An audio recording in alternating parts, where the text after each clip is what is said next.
नमस्कार। स्वागत है आपका द न्यूज लॉन्चर पर। मैं हूं अशोक वानखड़े, लेकर आया हूं आपका अपना कार्यक्रम द डायरेक्ट हिट। कल ही आपने एक कार्यक्रम में देखा था कि जस्टिस नागरत्ना ने चुनाव आयोग के बारे में क्या कहा। सर्वोच्च न्यायालय की वरिष्ठ न्यायाधीश है। चुनाव आयोग के लेके कई भ्रांतियां हैं और कई भ्रम फैले हुए हैं। चुनाव आयोग क्या एक राजकीय दल का प्रकोष्ठ बन के काम कर रहा है, ऐसे आरोप लगातार लग रहे हैं। इस 5 राज्यों के चुनाव में यदि कोई अहम चुनाव है तो वो बंगाल है। पूरे देश में एक बंगाल ऐसा एक राज्य है जहां ममता दीदी ने चुनाव आयोग को नानी याद दिलाई। लेकिन जब चुनाव आयोग और न्यायपालिका एक सुर में बोलने लगते हैं तो फिर ममता दीदी भी उसका संघर्ष बोना हो जाता है। बंगाल में जो ईसी ने एसआईआर के नाम से किया है, अल्ट न्यूज ने ईसी का एक एक वोट गिन डाला। जुबेर जो है उन्होंने ईसी का यानी ज्ञानेश कुमार का खेल पकड़ा है। इससे राहुल गांधी, अखिलेश, ममता, स्टैलिन इन सभी के हाथ तगड़े सबूत लग जाए, बशर्ते इसमें न्यायपालिका भी कुछ काम करे। अल्ट न्यूज ने पश्चिम बंगाल के एसआईआर 2026 की अंतिम मतदाता सूची को डिकोड किया, जिसे चुनाव आयोग ने ऐसे पीडीएफ फाइल के रूप में जारी किया था जिसकी आगे खोज पाना मुश्किल था। अल्ट न्यूज ने इसको डिकोड किया। कैसा किया, क्या किया, ये अल्ट न्यूज की एक रिपोर्ट है, उसके ऊपर आज की हमारी ये खबर है। चुनाव आयोग ने पश्चिम बंगाल में मतदाता सूची का एसआईआर कराया, जिसे अभूतपूर्व बताया गया।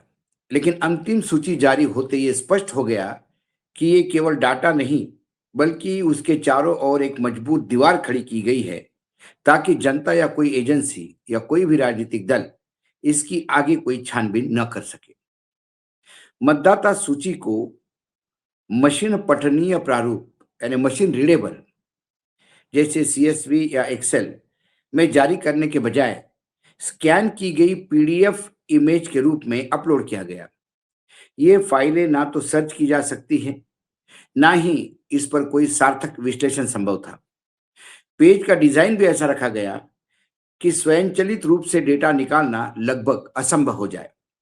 ऐसे में सवाल उठना स्वाभाविक है कि जब भारत आधार और यूपीआई जैसी उन्नत डिजिटल प्रणालियां चला सकता है तो चुनावी डेटा को इस महत्वपूर्ण उपयोगी क्यों नहीं बनाया गया, खास तौर पर ऐसे राज्य में जहां राजनीतिक तनाव पहले से ही उच्च स्तर पर है। एसआईआर को लेकर पश्चिम बंगाल में भारी विवाद चल रहा है। मुख्यमंत्री ममता बनर्जी, कई विपक्षी दलों ने आरोप लगाया कि कुछ विशेष समुदाय के मतदाताओं को निशाना बनाकर सूची से हटाया जा रहा है या संदिग्ध बनाया जा रहा है। मालदा में जनता ने न्यायिक अधिकारियों का गुस्से में घेराव किया तो कानून व्यवस्था बिगड़ने के नाम दे दिया गया। सुप्रीम कोर्ट ने राज्य सरकार पर टिप्पणी की, जबकि पूरा शासन व्यवस्था इस समय चुनाव आयोग के मतहत काम कर रही है।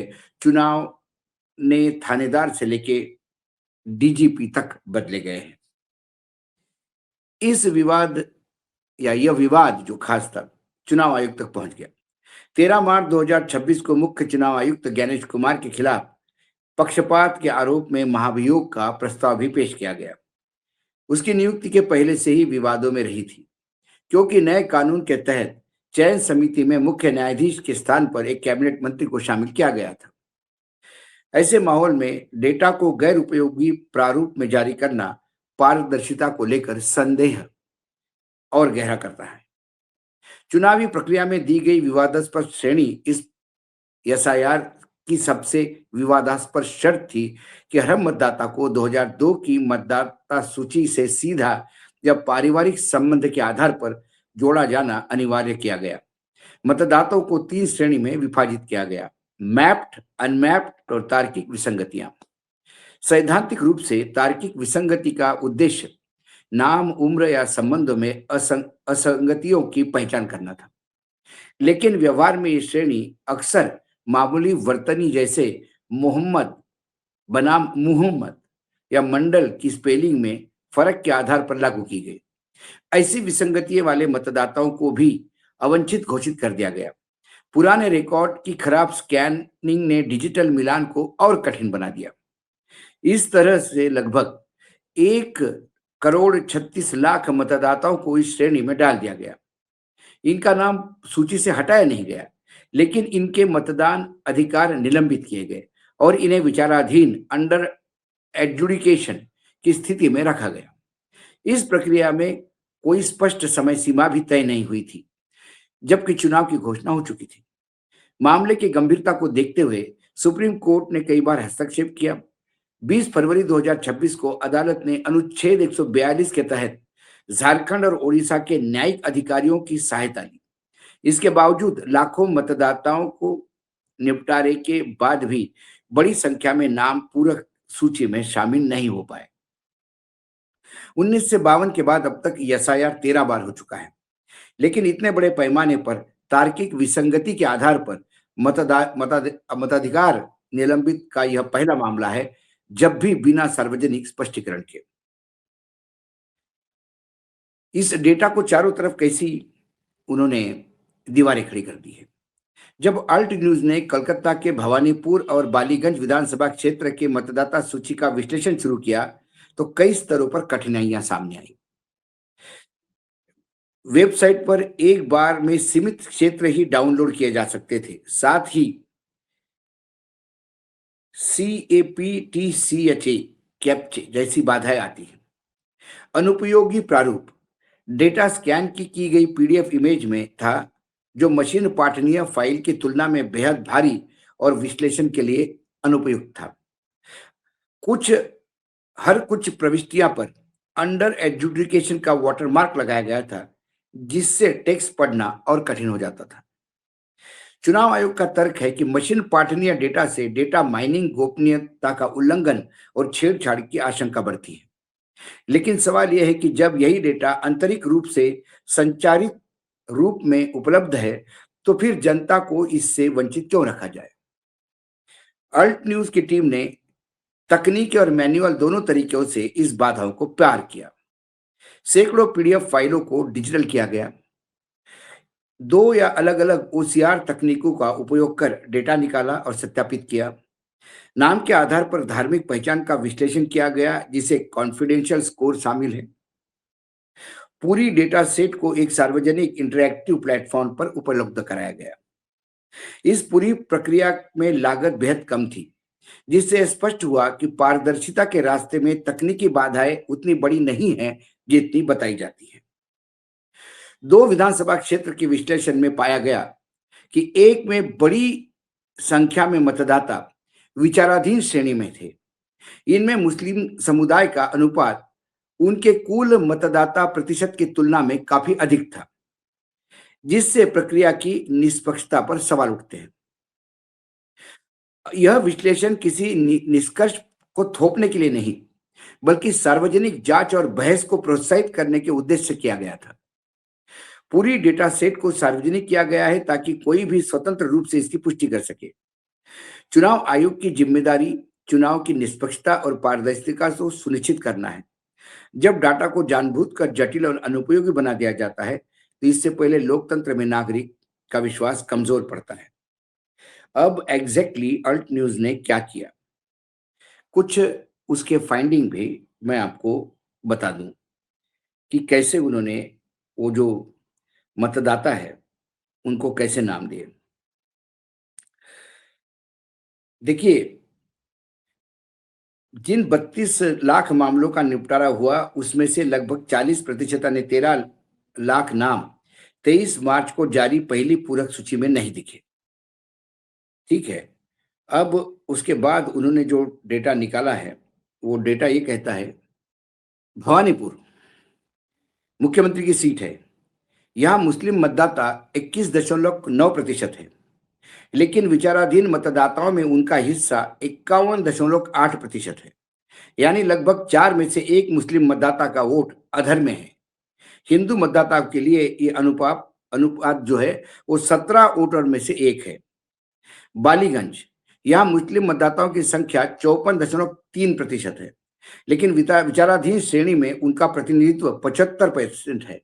यानी हर 4 में से 3 मतदाता जो मुस्लिम मतदाता है वो विचाराधीन है, वो वोट अभी डाल नहीं पाएंगे।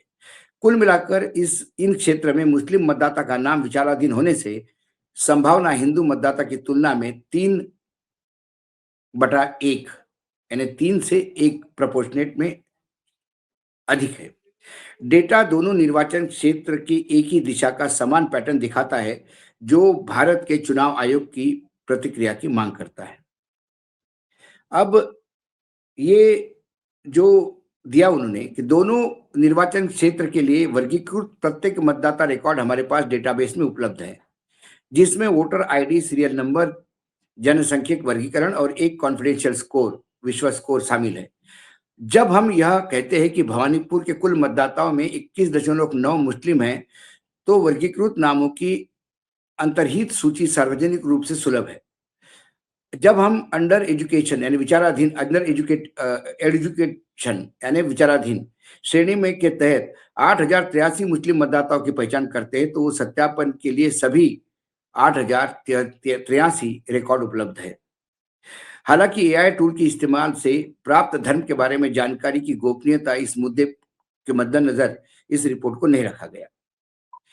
वर्गीकरण में उच्च, मध्यम और निम्न आत्मविश्वास श्रेणियों के ग्रेड किए गए हैं।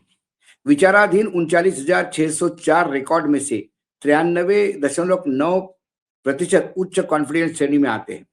मुस्लिम रिकॉर्ड्स के लिए आंकड़ा बढ़कर 97.3% श्रेणी में आता है। देखी गई विसंगतियां मुख्य रूप से इन उच्च निश्चितता वाले वर्गीकरण के कारण ही। अब ये जो अल्ट न्यूज ने किया, क्योंकि एक तो रीडेबल, मुझे समझ में नहीं आता कि जब हमारा आधार कार्ड का डाटा हो गया या हम डिजी यात्रा का डाटा हो गया, जब ये चोरी नहीं हो सकता, इसकी गोपनीयता सरकार ये कर सकती है, लेकिन तो चुनाव आयोग जो है, इसको क्या ऐसा प्रॉब्लम हो गया है कि जो ये करने में डरता है, या ये आम आदमी से जो गड़बड़ी है। अब आप देखिए, यदि हर 4 में से 3 मुस्लिम मतदाता यदि मत डाल नहीं पाएंगे उस कॉन्स्टिट्यूंसी में, तो कितनी तादाद में ये जो मतदाता मतदान अधिकार से वंचित रहेंगे, इसके लिए जिम्मेदार कौन? कुल मिला के अल्ट न्यूज ने सिर्फ इन 2 कॉन्स्टिट्यूंसी का, और उसमें भी $100 से कम खर्चा उन्होंने किया, जो सॉफ्टवेयर यूज किया और जो सर्विसेज यूज किए, उससे उन्होंने इसको डिजिटाइजेशन करके एनालिस किया।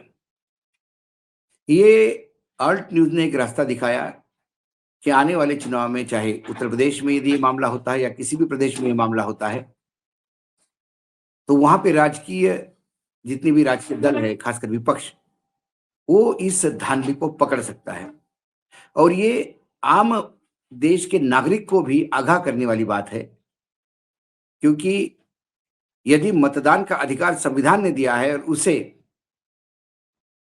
किसी जात के नाम पे यदि वंचित रखा जाता है और इतनी भारी तादाद में, तो फिर यकीनन ये चुनाव लोकतंत्र के लिए नहीं हो रहे हैं, ये चुनाव किसी एक राजनीतिक दल को सत्ता में लाने के लिए हो रहे हैं। आज डायरेक्ट हिट में इतना ही। कल फिर आता हूं किसी विषय के साथ। तब तक के लिए नमस्कार। देखते रहिएगा न्यूज लॉन्चर।